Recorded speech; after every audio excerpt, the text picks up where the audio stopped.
ठीक है। यानी बायोट सेवन लॉ के अकॉर्डिंगली अपने को जी मैग्नेटिक फील्ड की स्ट्रेंथ कितने को इन्हां चार वेरिएबल ते डिपेंडेंट है। करंट की स्ट्रेंथ पे, small element of the conductor, angle, ठीक है जी, बिटवीन डीएल एंड आर, ठीक है, एंड द कहना जी distance of observation from the point, यानी distance from the point of observation. जे पॉइंट सारे इन्ने क्लियर हो तो मैंने एक बार बोल दो बच्चे। Yes sir. क्लियर है सारे नु? Yes sir. उस तो बाद एक पहले टर्म दी सी म्यू नॉट, और म्यू नॉट ਅਸੀਂ डिफाइन ਕੀਤਾ ਸੀਗਾ मीडियम ਦੀ परमेएबिलिटी ਕਿੰਨੀ ਹੈ। मीडियम ਦੀ परमेएबिलिटी ਦਾ ਮਤਲਬ ਅਸੀਂ ਇਹ ਦੱਸਿਆ ਸੀਗਾ ਕਿ ਜਿੱਥੇ ਕੰਡਕਟਰ ਆ ਤੇ ਜਿੱਥੇ ਪੁਆਇੰਟ ਆਫ ਆਬਜ਼ਰਵੇਸ਼ਨ ਆ, ਜੇ ਚੌਕ ਨੂੰ ਮੈਂ ਕੰਡਕਟਰ ਗਿਣਾ ਤੇ ਆ ਆਪਣੇ ਹੱਥ ਨੂੰ ਮੈਂ ਪੁਆਇੰਟ ਆਫ ਆਬਜ਼ਰਵੇਸ਼ਨ, ਇਹਨਾਂ ਦੋ ਦੇ ਵਿੱਚ ਗੱਬੇ ਆ ਮੀਡੀਅਮ ਜਿਹੜਾ ਵਾ है ना, मीडियम कितना अलाउ करेगा मैग्नेटिक फील्ड लाइंस ਇਹਦੇ ਚੋਂ परमीएट ਕਰਨ, मतलब मैग्नेटिक लाइनां ਇਹਦੇ ਵਿੱਚ ਦੀ ਪਾਸ ਕਰਨ। इस पॉइंट पे कितना मैग्नेटिक फील्ड होएगा वो इना कहंदा जी कंडक्टर ते point of observation they in between medium केड़ा वा वो एयर मीडियम आ या मैं कोई होर मटेरियल मीडियम आ ओदे अकॉर्डिंगली मीडियम ने कितनी परमिशन दित्ती मैग्नेटिक फील्ड लाइंस जेड़ियां ने उस पॉइंट तक रीच बना, है ना, उस चीज नु मेजर करने वाली टर्म का नाम सीगा परमेएबिलिटी। और यदि अपन एसएच एक्सपेरिमेंटल वैल्यू देती सी कि भी mu naught by 4 pi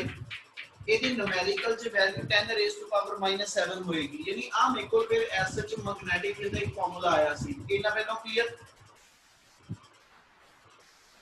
yes sir. Yes sir. ਉਸ ਤੋਂ ਬਾਅਦ ਇਹਦੀ ਆਪਾਂ ਇੱਕ ਵੈਕਟਰ ਫਾਰਮ ਲਿਖੀ ਸੀ, ਮੈਗਨੈਟਿਕ ਫੀਲਡ ਵੈਕਟਰ ਕੁਆਂਟੀਟੀ ਆ, ਡਾਇਰੈਕਸ਼ਨ ਦੱਸਣ ਵਾਸਤੇ ਆਪਾਂ ਇਹਦੀ ਵੈਕਟਰ ਕੁਆਂਟੀਟੀ ਬਣਾਈ ਸੀਗੀ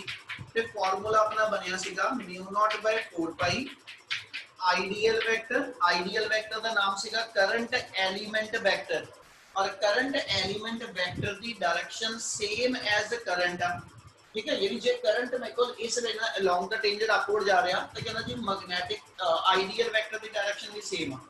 ideal vector cross R vector over R cube, ठीक है। यानी इससे फार्मूले नो आप आगे फर्दर एक्सपेंड करके वेक्टर फॉर्म च रिजल्ट आ बनाया सी ते कंडीशन ये कही सी जिस प्लेन च आइडियल ते आर पए आ, जिस प्लेन च आइडियल वेक्टर ते आर वेक्टर पे होंगे हमेशा मैग्नेटिक फील्ड उस प्लेन दे परपेंडिकुलर होएगा। परपेंडिकुलर दे नाल इनवर्ड होएगा कि आउटवर्ड होएगा वो ਅਸੀਂ एसएच डायरेक्शन ऑफ रोटेशन तो देखांगे कि जे मैं इस वेले आ आइडियल वाले यानी कंडक्टर तो जेड़ा आइडियल वा वो मेरा कंडक्टर आ, ठीक है, इसको मैं आर वाल जाना ते जे मैं आइडियल तो आर वाल जदों रोटेट करदा, जे मैं आइडियल तो आ मैं अपने हाथ में आइडियल कैसे कंसीडर करो आर इधर इस साइड आ, जे मैं आइडियल तो आर रोटेट कर रहा ते जे इस वेले मेरी रोटेशन क्लॉकवाइज होएगी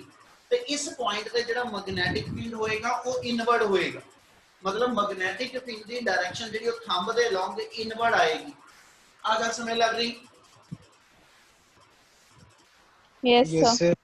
यस। पॉइंट ऑफ ऑब्जर्वेशन इधर लगा दिए, फिर आप क्या सी जी हुन जे पॉइंट ऑफ ऑब्जर्वेशन इस साइड आ ते इस मोमेंट ते हाथ मेरा इस साइड नु बनेगा ते आइडियल जदों आर वन नु क्रॉस करेगा ते एदी सेंस ऑफ रोटेशन जेडी आ वो एंटी क्लॉकवाइज आ ते एंटी क्लॉकवाइज वेले जेड़ा मेरा हाथ घुमना उच थंब आउटवर्ड निकलना, ਇਹਦਾ मतलब मैग्नेटिक फील्ड इस पॉइंट ते प्लेन दे परपेंडिकुलर हो यानी इस बोर्ड दे परपेंडिकुलर होएगा बट आउटवर्ड होएगा। और मैग्नेटिक फील्ड की डायरेक्शन होंदी है north pole to south pole ते जे ਅਸੀਂ आ कहने पे मैग्नेटिक फील्ड आउटवर्ड आ ਇਹਦਾ मतलब ਇੱਥੇ ਅੰਦਰਲੇ ਪਾਸੇ नॉर्थ पोल होएगा ਤੇ ਇੱਧਰ साउथ पोल होएगा ਤੇ ਇਸ ਵੇ ਨਾਲ मैग्नेटिक फील्ड ਦੀ डायरेक्शन आउटवर्ड होएगी। जे इनवर्ड कमांगे फिर आ मेरा हाथ जो साउथ पोल नॉर्थ पोल होएगा ते आ हाथ मेरा साउथ पोल फिर मैग्नेटिक फील्ड इनवर्ड कमांगे। सो जदों इनवर्ड या आउटवर्ड कहने हो ओदा मतलब ये होएगा कि तुसी दो पोल सपोज करोगे, ठीक है, एक नॉर्थ और एक साउथ पोल ते ओदी डायरेक्शन हमेशा नॉर्थ टू साउथ रहनी है। इनवर्ड ते एदा मतलब हो गया आ हाथ नॉर्थ ते इधर साउथ है, आउटवर्ड हो गया आ नॉर्थ ते आ साउथ होएगा। क्या इतनी गल clear? Yes sir. Yes sir. ये सारी चीज से किसी ने कोई डाउट है तो एक बार जरूर बोल दो, अदरवाइज बायोट सेवन लॉ का अपना बेसिक्स दोबारा मैं एक बार रिकॉल कराते हुन अपन मेन डेरिवेशन वाल जाना है। क्या इतना हो जू? Yes sir. हाँ जी sir sir current element vector quantity क्यों है सर? बिकॉज आई ਤਾਂ ਸਰ ਉਹ एलिमेंट वेक्टर ਤੇ ਦੂਜਾ ਪੋਜੀਸ਼ਨ ਵੈਕਟਰ ਇਹ ਦੋ ਮਿਲ ਕੇ ਜਿਹੜਾ ਸਾਈਨ ਨੂੰ ਐਡਜਸਟ ਕਰ ਸਕਦੇ ਆ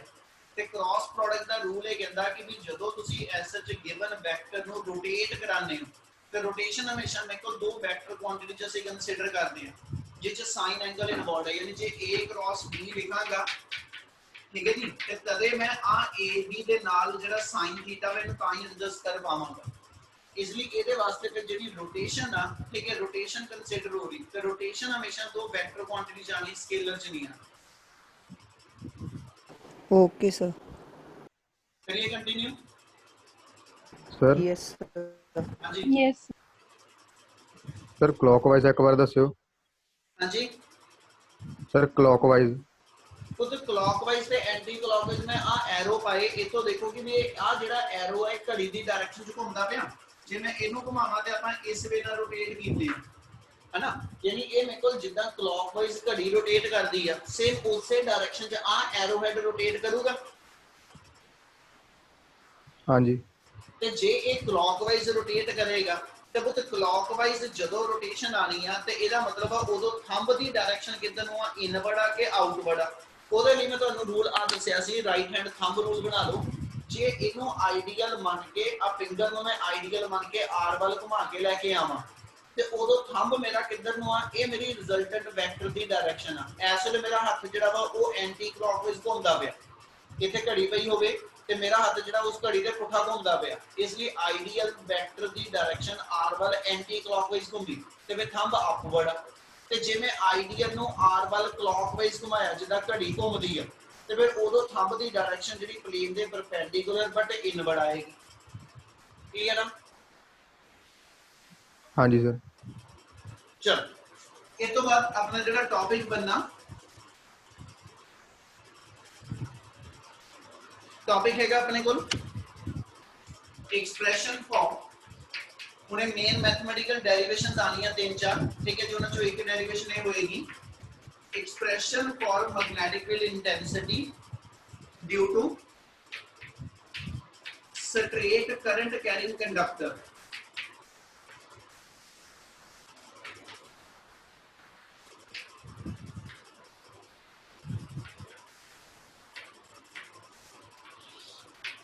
टॉपिक है गिवन है बेटा कि मैग्नेटिक फील्ड इंटेंसिटी कैलकुलेट करो ठीक है जी जे थोड़ा करंट कैरिंग वायर जेडी आ वो मेरे को अपने आप एक स्ट्रेट कंडक्टर हो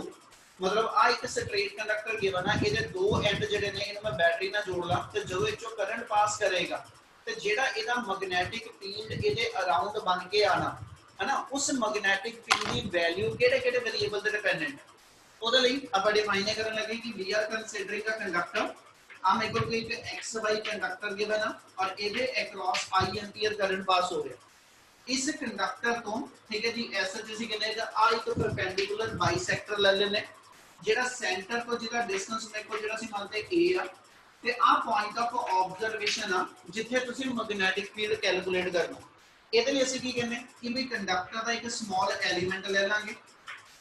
आ कंडक्टर का एक स्मॉल एलिमेंट ले लेंगे ठीक है जी जिदी नाम दे दिया नु AB और इस स्मॉल एलिमेंट दी लेंथ जेडी आ उसी dl डिफाइन कर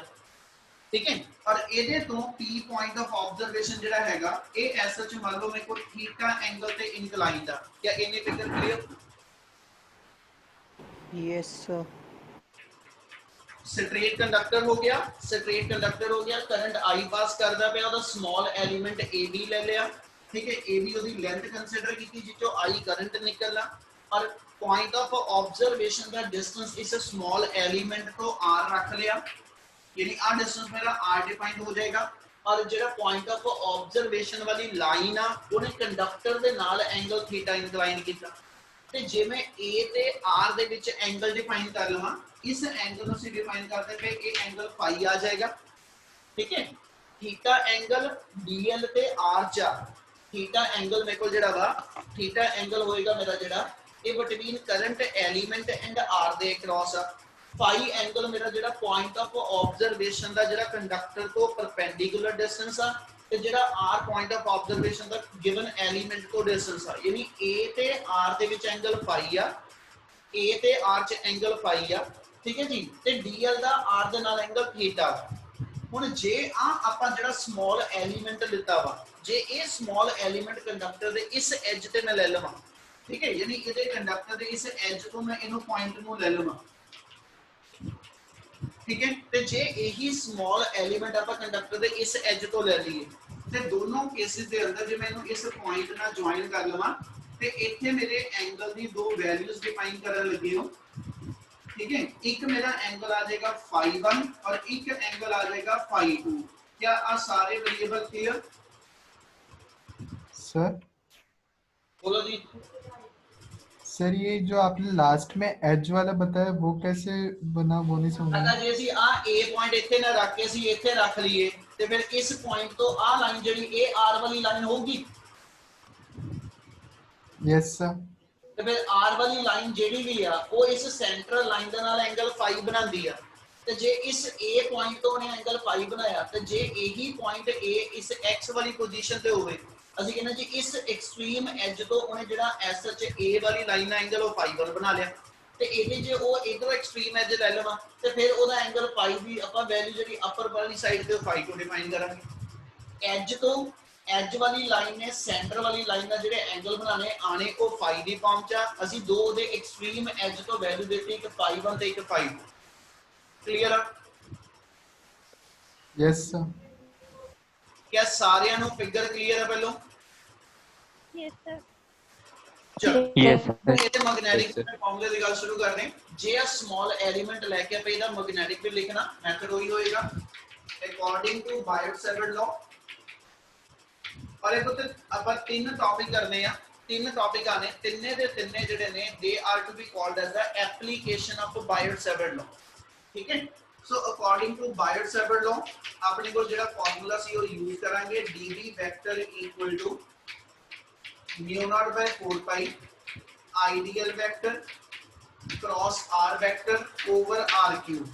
ठीक है, वेक्टर फॉर्म ਚ। ਤੇ ਜਦੋਂ ਆਪਾਂ ਇਹਦਾ ਮੈਗਨੀਟਿਊਡ ਕੱਢਣ ਲੱਗੇ ਆਪਾਂ ਇਸੇ ਨੂੰ ਮੈਗਨੀਟਿਊਡ ਦੀ ਫਾਰਮ ਚ ਲਿਖ ਦਿੰਦੇ ਤੇ ਮੈਗਨੀਟਿਊਡ ਦੀ ਫਾਰਮ ਚ ਜੇ ਇਸੇ ਚੀਜ਼ ਨੂੰ ਡਿਫਾਈਨ ਕਰੀਏ, ਠੀਕ ਹੈ, ਤੇ ਔਰ ਪਾ ਕੇ ਲਿਖ ਰਹੇ ਹਾਂ ਇਹਨੂੰ, ਔਰ dv equal to mu naught by 4 pi ideal sin theta by r square। यानी जे ਨੂੰ ਵੈਕਟਰ ਫਾਰਮ ਦੇ ਥਾਂ ਤੇ ਕੱਲਾ ਮੈਗਨੀਟਿਊਡ ਲਿਖਣਾ ਤੇ ਮੇਰੇ ਕੋਲ ਆ ਫਾਰਮੂਲਾ ਆ ਜਾਊ। ਹੁਣ ਗੱਲ ਇੱਕ ਧਿਆਨ ਨਾਲ ਸਮਝੋ ਕਰਨਾ ਕੀ ਹੈ। ਡੈਰੀਵੇਸ਼ਨ ਦੇ ਅੰਦਰ ਅਸੀਂ ਪਹਿਲਾਂ ਐਸਐਚ ਇਹਨੂੰ ਜਿਹੜੇ ਕੁਝ ਅਨਨੋਨ ਵੇਰੀਏਬਲਸ ਨੂੰ ਨੋਨ ਵੇਰੀਏਬਲ ਚ ਕਨਵਰਟ ਕਰਨਾ। ਨੋਨ ਕਿਹੜਾ ਮੰਨਣ ਲੱਗੇ ਕਿ ਵੀ ਜੇ ਆ ਮੇਰਾ ਕੰਡਕਟਰ ਆ, ਇਸ ਕੰਡਕਟਰ ਤੋਂ ਮੈਂ ਇਹਦੇ ਤੇ ਆ ਕਹਾਂ ਜੀ ਵੀ 3 ਸੈਂਟੀਮੀਟਰ ਤੇ ਉਹ ਪੁਆਇੰਟ ਆਫ ਆਬਜ਼ਰਵੇਸ਼ਨ ਆ, ਯਾਨੀ ਆ perpendicular distance A the value 3 centimetre ਹੋਗੀ, ਯਾਨੀ ਇਹ ਮੇਰਾ ਨੋਨ ਵੇਰੀਏਬਲ ਆ। ठीक है, ਤੇ ਇਸ ਨੇ ਐਸ ਸੱਚ ਜਿਹੜਾ ਮੇਰੇ ਕੋਲ ਐਂਗਲ ਸਬਟੈਂਡ ਕੀਤਾ, ਠੀਕ ਹੈ, point of observation the given element ਨੇ ਜਿਹਨੂੰ ਅਸੀਂ φ ਕਹਿੰਦੇ ਪਏ, ਯਾਨੀ ਮੇਰੇ ਦੋ ਨੋਨ ਵੇਰੀਏਬਲ ਵਿੱਚ ਬੰਨੇ ਆ। ਇੱਕ ਮੇਰਾ ਐਸ ਸੱਚ φ ਨੋਨ ਵੇਰੀਏਬਲ ਬਣੇਗਾ ਜਿਹਦੀ ਐਕਸਟ੍ਰੀਮ ਲਿਮਿਟ φ1 ਤੇ φ2 ਬਣ ਜਾਣੀ ਹੈ, ਤੇ ਦੂਜਾ ਮੇਰਾ ਨੋਨ ਵੇਰੀਏਬਲ ਜਿਹੜਾ ਹੋਏਗਾ ਉਹ ਐਸ ਸੱਚ a ਆ ਜਾਣਾ। ਇਹਦਾ ਮਤਲਬ ਤੁਸੀਂ ਆਪਣੇ ਇਸ ਡੈਰੀਵੇਸ਼ਨ ਦੇ ਅੰਦਰ dl ਦੀ ਵੈਲਿਊ ਉਹ ਤਾਂ ਕ੍ਰੈਮ ਕਰਨ ਦੀ ਥਾਂ ਤੇ ਸਿਰਫ ਇੰਨੀ ਚੀਜ਼ ਦਿਮਾਗ 'ਚ ਰੱਖ ਲਿਓ ਜੋ ਦੱਸਦਾ ਪਿਆ, ਡੈਰੀਵੇਸ਼ਨ ਸੌਖੀ ਹੋ ਜਾਏਗੀ ਤੁਹਾਡੇ ਲਈ। ਇੱਕ dl ਦੀ ਵੈਲਿਊ, ਇੱਕ ਥੀਟਾ ਦੀ ਵੈਲਿਊ, ਇੱਕ r ਦੀ ਵੈਲਿਊ, ਇਹ ਤਿੰਨੇ ਮੇਰੇ ਅਨਨੋਨ ਵੇਰੀਏਬਲ। ਜੇ ਪੁਆਇੰਟ a ਇੱਥੇ ਨਾ ਹੋ ਕੇ ਇੱਥੇ ਹੋ ਜਾਂਦਾ, r ਕੁਝ ਹੋਰ ਆ ਜਾਣਾ, ਠੀਕ ਹੈ ਜੀ। ਪਰ ਕੰਡਕਟਰ ਤੋਂ ਐਸ ਸੱਚ ਜਿਹੜਾ a ਡਿਸਟੈਂਸ ਹੈਗਾ ਪੁਆਇੰਟ ਆਫ ਆਬਜ਼ਰਵੇਸ਼ਨ ਵਾਸਤੇ ਉਹ ਸੇਮ। ਇਹਦਾ ਮਤਲਬ ਹੋ ਗਿਆ ਮੇਰੇ ਕੋਲ ਜਿਹੜਾ dl ਨੂੰ, ਥੀਟਾ ਨੂੰ ਤੇ r ਨੂੰ, ਇਹਨਾਂ ਤਿੰਨਾਂ ਨੂੰ ਤੁਸੀਂ a ਤੇ φ ਦੀ ਫਾਰਮ 'ਚ ਕਨਵਰਟ ਕਰਨਾ। ठीक है, ਉਹਦੇ ਲਈ ਕੀ ਸ਼ੁਰੂ ਕਰਨ ਲੱਗੇ ਆਪਾਂ ਕਿ ਜੇ ਮੈਂ dl ਨੂੰ, ਥੀਟਾ ਨੂੰ ਤੇ ਇਹਨੂੰ ਕਨਵਰਟ ਕਰਨਾ, ਪਹਿਲਾਂ ਥੀਟਾ ਦੀ ਕਨਵਰਜਨ ਕਿੱਦਾਂ ਕਰ ਰਹੇ ਆ, ਆ AOP ਜੇ ਮੈਂ ਰਾਈਟ ਐਂਗਲ ਟ੍ਰਾਇੰਗਲ ਲੈ ਲਾਂ, ਠੀਕ ਹੈ, ਜਿਹੜੀ ਮੇਰੀ ਆ AOP ਰਾਈਟ ਐਂਗਲ ਟ੍ਰਾਇੰਗਲ ਹੋਏਗੀ ਜਿਹਦੇ ਅੰਦਰ ਥੀਟਾ ਪਲੱਸ 90 ਪਲੱਸ φ ਇਹ ਤਿੰਨੇ ਮਿਲ ਕੇ ਮੇਰੇ 180 ਆ ਜਾਊਗੇ। ਉਹਦੀ ਕੰਡੀਸ਼ਨ ਲਿਖ ਰਹੇ ਆਪਾਂ, in triangle AOP theta plus phi plus 90 equal to 180। 90 उधर माइनस हो जाएगा, इसका मतलब अपने को थीटा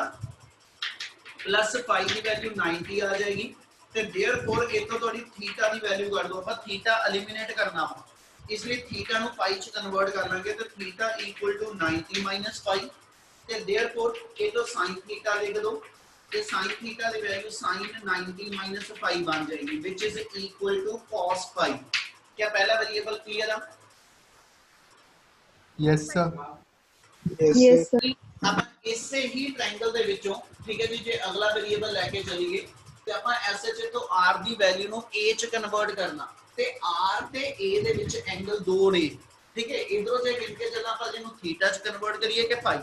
ਤੇ ਅਸੀਂ ਆਲਰੇਡੀ ਕਹਿ ਕੇ ਹਟੇ ਸੀ ਅਸੀਂ ਥੀਟਾ ਐਲੀਮੀਨੇਟ ਕਰਨਾ ਇਸ ਲਈ ਥੀਟਾ ਦੇ ਫਾਰਮ ਚ R ਤੇ A ਨੂੰ ਡਿਫਾਈਨ ਨਹੀਂ ਕਰਾਂਗਾ A ਤੇ R ਦੇ ਥਰੂ ਐਂਗਲ ਫਾਈ ਨਾਲ ਲਿੰਕ ਕਰ ਲਓ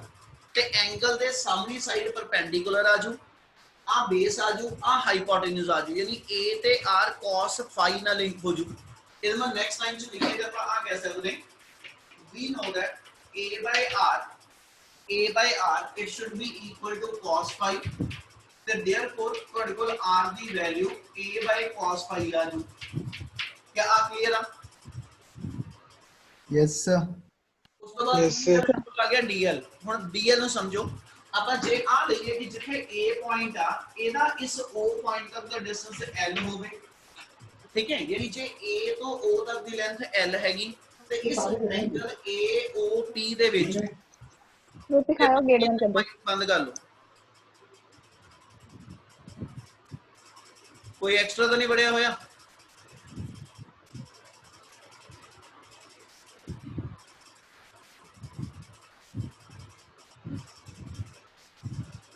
बाकी अपना माइक म्यूट रखा करो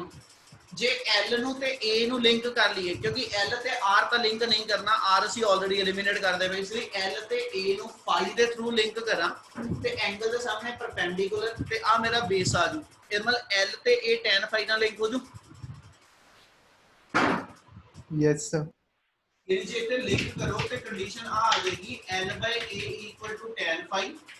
ਤੇ therefore L ਦੀ ਵੈਲਿਊ ਆ ਜਾਏਗੀ A tan phi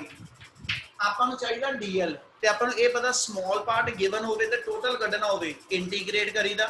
ਤੇ ਜੇ ਮੇਰੇ ਕੋਲ ਟੋਟਲ ਲੈਂਥ ਗਿਵਨ ਹੋਵੇ ਤੇ ਉਹਦਾ ਸਮਾਲ ਸੈਗਮੈਂਟ ਲੈਣਾ ਹੋਵੇ ਤਾਂ ਅਸੀਂ ਇਹਦੀ ਡਿਫਰੈਂਸ਼ੀਏਸ਼ਨ ਕਰਾਂਗੇ ਔਰ l ਇਸ ਵੇਲੇ phi ਨਾਲ ਚੇਂਜ ਹੁੰਦਾ ਪਿਆ ਕਿਉਂਕਿ a ਤਾਂ ਕਾਂਸਟੈਂਟ ਆ ਇਸ ਲਈ ਜਿੱਦਾਂ ਜਿੱਦਾਂ phi ਚੇਂਜ ਹੋਏਗਾ l ਪੋਰਸ਼ਨ ਚੇਂਜ ਆ ਮਤਲਬ ਜੇ a ਪੁਆਇੰਟ ਇੱਥੇ ਨਾ ਲੈ ਕੇ ਮੈਂ ਇੱਥੇ ਲਿੱਤਾ ਹੋਇਆ ਠੀਕ ਹੈ ਜੀ ਉਧਰੋਂ phi ਬਦਲ ਜਾਣਾ ਤੇ ਇਧਰੋਂ l ਬਦਲ ਜਾਣਾ So L और phi आपस इंटरलिंक है so L the differentiation with respect to phi कर दियो therefore dl by d phi ਇਹਦੀ ਵੈਲਿਊ ਡਿਵੈਲਪ ਕਰੋ ਆਪਣੇ ਕੋਲ ਜੋ ਬਣਦੀ ਪਈ a ਕਾਂਸਟੈਂਟ ਆ ਯਾਨੀ d by d phi of tan phi ਆ ਜੂ ਤੇ tan phi ਦੀ ਡਿਫरेंशिएशन Secant square स्क्वायर पाई। ਇਹਦਾ ਮਤਲਬ dl ਦੀ ਵੈਲਿਊ dl ਦੀ ਵੈਲਿਊ ਆਪਾਂ ਡਿਫਾਈਨ ਕਰੀਏ ਤੇ dl ਆਪਣੇ ਕੋਲ ਆ ਜਾਏਗਾ a secant square phi into d phi ਕਿਉਂਕਿ ਇਧਰੋਂ dl by d phi ਆ ਨਾ ਆਪਾਂ ਨੂੰ ਚਾਹੀਦਾ dl ਇਸ ਲਈ dl the value a secant square phi into d phi ਇੱਕ ਆ ਵੈਲਿਊ ਬਣ ਗਈ ਦੂਜੀ r ਦੀ ਵੈਲਿਊ ਬਣ ਗਈ ਤੀਜੀ sin ਥੀਟਾ ਦੀ ਵੈਲਿਊ ਬਣ ਗਈ ਤੇ ਆਪਾਂ ਤਿੰਨ ਚੀਜ਼ਾਂ ਇੱਥੇ ਪੁੱਟ ਅਪ ਕਰਨੀਆਂ ਸੀ ਇੱਕ dl ਇੱਕ sin ਥੀਟਾ ਤੇ ਇੱਕ r ਤਿੰਨ ਆਪਣੇ ਵੇਰੀਏਬਲ ਬਣ ਗਏ ਤਿੰਨਾਂ ਦੀ ਵੈਲਿਊ ਇਸ ਫਾਰਮੂਲੇ 'ਚ ਸਬਸਟੀਟਿਊਟ ਕਰ ਦਿਓ ਇਹਨੂੰ ਇਕੁਏਸ਼ਨ ਨੰਬਰ ਬਣ ਜਾਏਗਾ ठीक है जी और तीनों वैल्यू इक्वेशन 1 पुट अप कर दो put values of dl sin theta and r in equation 1 ठीक है ये तीनों वेरिएबल इक्वेशन 1 च पुट अप करो तो देयरफॉर अपने को इस मोमेंट पे इथों dv दी value μ0 by 4 pi I into dl दी थां ते दी वैल्यू पुट अप कर लांगे a secant square phi into d phi आ जाएगा ओवर मेरे को छेगी टर्म ओवर मेरे को दूसरी टर्म हैगी ਉਹਦੇ ਚ sin थीटा ਦੀ ਥਾਂ ਤੇ ਆਪਣੀ ਵੈਲਿਊ ਬਣੀ ਸੀਗੀ cos phi sin थीटा ਦੀ ਵੈਲਿਊ ਆਪਣੀ cos phi ਚ ਕਨਵਰਟ ਸੀਗੀ ਮਤਲਬ sin थीटा ਦੀ ਥਾਂ ਤੇ ਉੱਥੇ ਆ ਜਾਣਾ cos phi ओवर ਆਪਣੇ ਕੋਲ ਟਰਮ ਜਿਹੜੀ ਸੀਗੀ ਠੀਕ ਹੈ ਥਰਡ ਟਰਮ ਆਪਣੇ ਕੋਲ ਇੱਥੇ ਜਿਹੜੀ ਸੀ ਉਹ r ਸਕੁਅਰ ਸੀਗੀ ਤੇ ਤੀਜੀ ਵੈਲਿਊ r ਸਕੁਅਰ ਦੀ ਪੁੱਟ ਅਪ ਕਰ ਲਓ ਤੇ r ਦੀ ਵੈਲਿਊ ਸਾਡੇ ਕੋਲ ਬਣੀ ਹੋਈ ਆ a by cos phi ਯਾਨੀ ਟਰਮ ਆ ਜਾਏਗੀ ਆਪਣੀ ਕੀ ਆ ਗਿਆ ਜੀ a ਸਕੁਅਰ ਕੀ ਬਣਿਆ ਹੋਏ a square by cos square 5 बनेगा और cos ऊपर phi जाके का क्यूब हो रेसिप्रोकल जाएगा। लिख देने, अपनी कटिंग सौखी हो जू। cos phi ਦਾ रेसिप्रोकल secant phi होगा बेटा। Yes sir. Yes, sir. Yes. ਇਹਦਾ ਮਤਲਬ ਇਹਨੂੰ cos 1 by cos phi ਨੂੰ secant square phi ਪੜ ਲੈਣੇ, ਕਿਉਂਕਿ ਫਿਰ ਆ secant square phi ਆਪਣਾ ਕਟਿੰਗ ਚ ਆ ਜਾਏਗਾ। ਇਹ ਮਤਲਬ a square into secant square phi ਆ ਟਰਮ ਆ ਜਾਏਗੀ ਤੁਹਾਡੀ। ਹੁਣ ਜੇ ਚੋਂ ਲੈ ਕੇ ਚੱਲੀਏ, ਇੱਕ a ਕੈਨਸਲ ਹੋ ਜਾਣਾ, ਇੱਕ ਆਪਣਾ secant square phi ਕੈਨਸਲ ਹੋ ਜਾਣਾ, ਤੇ ਜਿਹੜੀ ਟਰਮ ਆਪਣੇ ਕੋਲ ਬਚਣੀ ਆ, ਠੀਕ ਹੈ ਜੀ, ਉਹ ਡਿਫਾਈਨ ਕਰਦੇ ਹਾਂ। अपने को टर्म रह जानी जेडी, इस तो बाद वो टर्म आ जाएगी dv equal to mu naught by 4 pi, हम सीधी लिख रहे हैं टर्म i बाय a, और नीचे एक अपने को टर्म बची है तो जेडी cos पाई, cos पाई इनटू d पाई। क्या इतनी गल समझ लगी बेटा पहलो? Yes sir. ਇੱਥੇ ਤੱਕ ਦੇ ਜੇ ਸਟੈਪ ਕਲੀਅਰ ਹੈ ਜੀ, ਫਿਰ ਆਪਾਂ ਇਹਦੇ ਅੱਗੇ ਕੰਟੀਨਿਊ ਕਰਾਂਗੇ। ਜੇ ਇੱਥੇ ਤੱਕ ਕੋਈ ਡਾਊਟ ਹੈ ਤਾਂ ਇੱਕ ਵਾਰੀ ਬੋਲ ਦਿਓ ਜਲਦੀ ਜਲਦੀ। क्या इतना क्लियर है सारे नु? Yes sir. Yes sir. Yes, sir. फिर अपने को हुन तक जो कैलकुलेट Yes, sir. होगा वो इस dl लेंथ दा अपना मैग्नेटिक फील्ड आ गया, यानी स्मॉल एलिमेंट दा मैग्नेटिक फील्ड आ गया। हुन ये स्मॉल एलिमेंट ਆਪਾਂ ਇੱਥੇ ਰੱਖੀਏ, ਇੱਥੇ ਰੱਖੀਏ, ਇੱਥੇ ਰੱਖੀਏ, ਇੱਥੇ ਰੱਖੀਏ, we are assuming कि हर स्मॉल एलिमेंट ਦਾ मैग्नेटिक फील्ड सेम ਆ। ਤੇ ਜੇ ਹੁਣ ਮੈਂ ਪੂਰੇ ਦੇ ਪੂਰੇ ਕੰਡਕਟਰ ਦਾ ਮੈਗਨੈਟਿਕ ਫੀਲਡ ਕੱਢਣਾ ਹੋਵੇ ਤੇ ਕਹਿੰਦਾ ਜੀ ਫਿਰ ਇਸ ਸਮਾਲ ਮੈਗਨੈਟਿਕ ਫੀਲਡ ਦੀ ਐਸ ਐਚ ਇੰਟੀਗ੍ਰੇਸ਼ਨ ਕਰ ਦਿਓ, ਠੀਕ ਹੈ, ਓਵਰ ਦਾ ਗਿਵਨ ਐਂਗਲ, ਕਿਉਂਕਿ ਇਧਰੋਂ ਵੇਰੀਏਬਲ ਲੈ ਕੇ ਚੱਲਣਾ ਤੇ ਫਾਈ ਵੇਰੀਏਬਲ ਚੱਲਦਾ ਪਿਆ, ਔਰ ਉਹ ਫਾਈ ਕਰਕੇ ਮੇਰੇ ਕੋਲ ਇਧਰੋਂ ਡੀਬੀ ਵੇਰੀਏਬਲ, यानी कुछ जे नु कंप्लीट करना तो नेक्स्ट लाइन च आ जाएगा to calculate total magnetic field strength. Magnetic field strength कह दियो, मैं दो तीन वर्ड बोले सी, मैग्नेटिक फील्ड स्ट्रेंथ कह दियो, मैग्नेटिक फील्ड इंटेंसिटी कह दियो, मैग्नेटिक फील्ड इंडक्शन कह दियो, मैग्नेटिक फ्लक्स डेंसिटी कह दियो। इन सारी टर्म का मतलब असि डी वेक्टर नु डिफाइन करते पे, ठीक है। To calculate total magnetic field integrate equation 2 with limits. इस इक्वेशन को इंटीग्रेट करो, आ इक्वेशन नंबर अपनी 2 आ गई, ਇਹਦੀ इंटीग्रेशन करके, ठीक है जी, और लिमिट ਇਹਦੀ ਜਿਹੜੀ ਐਸ ਐਚ ਨਾਲ डिफाइन ਕਰਾਂਗੇ ਤੇ देयरफॉर ਆਪਣੇ ਕੋਲ ਕੰਡੀਸ਼ਨ ਆ ਜਾਣੀ, ਆਪਣੇ ਕੋਲ ਆ ਜਾਏਗਾ ਇਧਰੋਂ ਇੰਟੀਗ੍ਰੇਸ਼ਨ dv ਦੀ ਆ ਤੇ dv ਦੀ ਇੰਟੀਗ੍ਰੇਸ਼ਨ ਸਿੱਧੀ b ਲਿਖਦਾ ਪਿਆ, b ਆ ਜਾਏਗਾ, ਯਾਨੀ इंटीग्रेशन ऑफ dv, और दूसरे पासे चलिए mu naught by 4 pi constant आ, आई बाय ए कांस्टेंट आ, इंटीग्रेशन च cos pi into d pi जाना, ये मतलब अपनी टर्म आ जाएगी mu naught by 4 pi I by a into integration of cos pi into d pi. हुन अगला स्टेप नाल समझो, लिमिट की लाइए, जे पुत कंडक्टर ਆਪਾਂ a वाला पॉइंट ਇੱਥੇ x एज ਤੇ ਲਿੱਤਾ ਹੁੰਦਾ, ਫਿਰ ਆਪਣੀ लिमिट phi ਦੀ वैल्यू phi 1 बननी सी, और ऊपर तक जो मैं जावा y पॉइंट तक, है ना, यानी कंडक्टर पे इस एज ते phi 1 एंगल आ, इधर इथों चल के ਅਸੀਂ आ दूसरे एज तक पहुंचना ते जिधरों एंगल phi 2 बनना, इसलिए ਇਹਦੀ लिमिट ਜਿਹੜੀ ਹੋਏਗੀ इनिशियल लिमिट phi 1 होएगी, फाइनल लिमिट phi 2 होएगी। पहली गल। दूजी है समझ लो एक और चीज, ਜਦੋਂ ਤੁਸੀਂ ਸੈਂਟਰਲ ਲਾਈਨ ਤੋਂ ਇਸ P ਪੁਆਇੰਟ ਵੱਲੋਂ ਆਏ ਹੋ, ਯਾਨੀ ਸੈਂਟਰਲ ਲਾਈਨ ਤੋਂ ਇਸ x ਵਾਲੇ ਐਜ ਦਾ ਐਂਗਲ ਗਿਣਾ, आ phi 1 ਦੀ direction of rotation anti clockwise आ, ਤੇ ਜੇ ਮੈਂ ਉੱਪਰ ਇਸ ਸੈਂਟਰਲ ਲਾਈਨ ਤੋਂ ਉੱਪਰ ਵਾਲੇ ਐਜ ਵੱਲ ਜਾਵਾਂ ਤੇ ਮੇਰਾ phi 2 ਦੀ ਜਿਹੜੀ डायरेक्शन ऑफ रोटेशन ਉਹ क्लॉकवाइज ਆ। क्या आ गल समझ लगदी पई? Yes, sir. ਸੈਂਟਰਲ ਲਾਈਨ ਤੋਂ ਜਦੋਂ ਸੈਂਟਰਲ ਲਾਈਨ ਤੋਂ x ਵਾਲੇ ਐਜ ਦਾ phi 1 ਗਿਣਦੇ ਹੋ ਤੇ ਜਦੋਂ ਸੈਂਟਰਲ ਲਾਈਨ ਤੋਂ y ਵਾਲੇ ਐਜ ਦਾ phi 2 ਗਿਣਦੇ ਹੋ ਤੇ ਦੋਨਾਂ ਦੇ ਰੋਟੇਟ ਕਰਨ ਦੀ ਡਾਇਰੈਕਸ਼ਨ ਸੇਮ ਨਹੀਂ ਹੈਗੀ। phi 1 एंटी क्लॉकवाइज रोटेट ਹੁੰਦਾ ਪਿਆ, ਠੀਕ ਹੈ ਜੀ, phi 2 ਮੇਰਾ क्लॉकवाइज रोटेट ਹੋ ਰਿਹਾ, ਇਸ ਲਈ ਜੇ ਇੱਕ ਦੀ ਰੋਟੇਸ਼ਨ ਐਂਟੀ ਔਰ ਇੱਕ ਦੀ ਰੋਟੇਸ਼ਨ क्लॉकवाइज ਆ, ਇਹ ਮਤਲਬ ਇਹਨਾਂ ਦੋਨਾਂ ਵਿੱਚੋਂ ਇੱਕ 네ਗੇਟਿਵ ਤੇ ਇੱਕ ਪੋਜ਼ਿਟਿਵ ਟ੍ਰੀਟ ਹੋਏਗਾ। phi 1 एंटी क्लॉकवाइज वाले को नेगेटिव लिखते पे और आ वाले ਤੁਸੀਂ पॉजिटिव डिफाइन करते पे। क्या आ लिमिट जो लगाई, क्या लिमिट समझ आई? सर phi 1 और phi 2 नहीं समझ में आया सर, इनिशियल लिमिट तो हमें phi लेनी थी। हाँ जी सर इनिशियल लिमिट हमने phi 1 क्यों ली वो नहीं समझ आया। हाँ जी कितना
सॉरी मैडम नितिन जी ਆਪਾਂ ਬਾਰ-ਬਾਰ ਉਸੇ ਗੱਲ ਤੇ ਵਾਪਸ ਜਾਈ ਜਾਂਦੇ ਹਾਂ ਕਿ ਜਦੋਂ ਤੁਸੀਂ ਆ ਸਮਾਲ ਐਲੀਮੈਂਟ ਲੈਣਾ ਇਹ ਸਮਾਲ ਐਲੀਮੈਂਟ ਕੰਡਕਟਰ ਦੇ ਇੱਕ ਐਜ ਤੋਂ ਲੈ ਕੇ ਦੂਜੇ ਐਜ ਤੱਕ ਹੈਗਾ ਵਾ ਤੇ ਜਿਹੜਾ ਕਿਸੇ ਵੀ ਥਾਂ ਤੇ ਅਸੀਂ ਸਮਾਲ ਐਲੀਮੈਂਟ ਲੈਂਦੇ ਆ ਉਹਨੇ ਜਿਹੜਾ ਸੈਂਟਰਲ ਲਾਈਨ ਦਾ ਐਂਗਲ ਬਣਾਇਆ ਉਹ ਫਾਈ ਆ ਤੇ ਜੇ ਆ A ਪੁਆਇੰਟ ਮੈਂ ਇਹਦੇ ਇਸ ਐਜ ਤੇ ਰੱਖਾਂ ਤੇ ਇਧਰੋਂ ਐਂਗਲ ਜਿਹੜਾ ਵਾ ਇਸ ਲਾਈਨ ਨਾਲ ਫਾਈ 1 ਬਣ ਗਿਆ ਇਹਦੇ ਜੇ ਉੱਪਰ ਪੁਆਇੰਟ Y ਉਹਦੇ ਅਦਰ ਐਜ ਤੇ ਆਏਗਾ ਤੇ ਐਂਗਲ ਫਾਈ 2 ਬਣ ਗਿਆ ਇਹ ਕਹਿਣਾ ਪਿਆ ਉਹ ਹੈਗਾ ਵਾ ਨਿਤਿਨ ਕੁਮਾਰ ਉਹ ਤਾਂ ਕਲੀਅਰ ਹੈ ਸਾਰਿਆਂ ਨੂੰ sir Yes, sir. Yes, sir sir. Please एक बार रिपीट कर दो मेरा नेट अनस्टेबल है सर प्लीज ਨਿਤਿਨ ਮੈਂ ਇਹ ਕਿਹਾ ਵਾ ਕਿ ਵੀ ਜਿੱਥੋਂ ਤੁਸੀਂ ਐਸਐਚ ਪੁਆਇੰਟ A ਕੰਸੀਡਰ ਕੀਤਾ ਉੱਥੋਂ ਸੈਂਟਰਲ ਲਾਈਨ ਐਂਗਲ ਅਸੀਂ ਉਹਦਾ ਫਾਈ ਮੰਨਿਆ ਹੋਇਆ ਹੁਣ ਜੇ ਮੈਂ A ਪੁਆਇੰਟ ਤੇ ਇਸ ਐਜ ਤੇ ਕੰਸੀਡਰ ਕਰੂੰਗਾ ਤੇ ਸੈਂਟਰਲ ਲਾਈਨ ਆ ਉਹਦਾ ਐਂਗਲ ਫਾਈ 1 ਆ ਤੇ ਉੱਪਰ ਜੇ ਐਸਐਚ Y ਐਜ ਤੇ ਪੁਆਇੰਟ ਗਿਣੂਗਾ ਤੇ ਉਹਦਾ ਐਂਗਲ ਮੇਰੇ ਕੋਲ ਫਾਈ 2 ਆ रोटेशन दोनों पासे डिफरेंट आई है एक एंटी आई है और एक क्लॉकवाइज आई है इसलिए एक पासे एंगल नेगेटिव और एक पासे एंगल पॉजिटिव सर फिर हमने इनिशियल पोजीशन सर वो हमने 5 बनाए हुए उधर तो इनिशियल में शुरुआत में एंगल